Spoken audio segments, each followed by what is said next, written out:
ঝিনাইদহ গ্রাম আদালত ব্যবস্থাকে আরও কার্যকর ও জনমুখী করতে স্থানীয় পর্যায়ে প্রচারণা জোরদারের লক্ষ্যে সমন্বয় সভা অনুষ্ঠিত হয়েছে। শুক্রবার 17 এপ্রিল বাংলাদেশে গ্রাম আদালত সক্রিয়করণ তৃতীয় পর্যায় প্রকল্পের উদ্যোগে জেলা প্রশাসকের সম্মেলন কক্ষে এই সভা অনুষ্ঠিত হয়।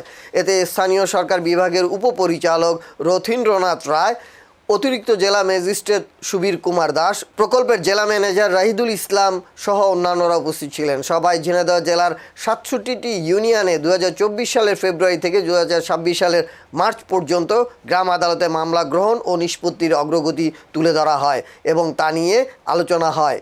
সভায় অংশগ্রহণকারীরা নিজ নিজ প্রতিষ্ঠানের আউটরিচ কার্যক্রমের সঙ্গে গ্রাম আদালত বিষয়ক প্রচারণা অন্তর্ভুক্ত করার উপর গুরুত্ব আরোপ করেন এবং এ লক্ষ্যে একটি সমন্বিত কর্মপরিকল্পনা গ্রহণ করা হয়।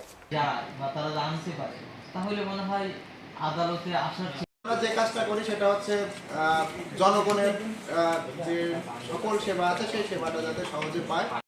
আমাদের যদি পূর্ণাঙ্গ কাঠামো ইউনিয়ন পরিষদটা চালু হয় তাহলে আমরা আবার সেবার একটা বড় স্কেলের স্টেক হোল্ডার কিন্তু সমস্যা করা আমাদের যে সোশ্যাল সেফটি আর শিক্ষিত ছেলেমেয়েরাও আছে এবং নির্যাতিত মহিলারা আছে।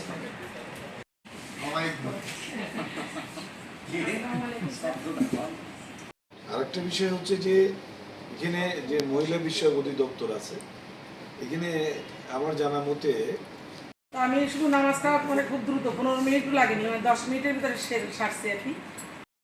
স্যার যদি শুরু করি যে 2024 সালের জুলাই মাসের সম্ভবত 10 এবং ধন্যবাদ স্যার আমাকে কথা বলার সুযোগ দেওয়ার জন্য ধন্যবাদ। সুযোগ কাজে লাগাতে চান্স পাওয়ার জন্য আমি চান্স পাইছি, বক্তৃতা করেছি। এই চান্সটা না দিলে তো কথা বলতে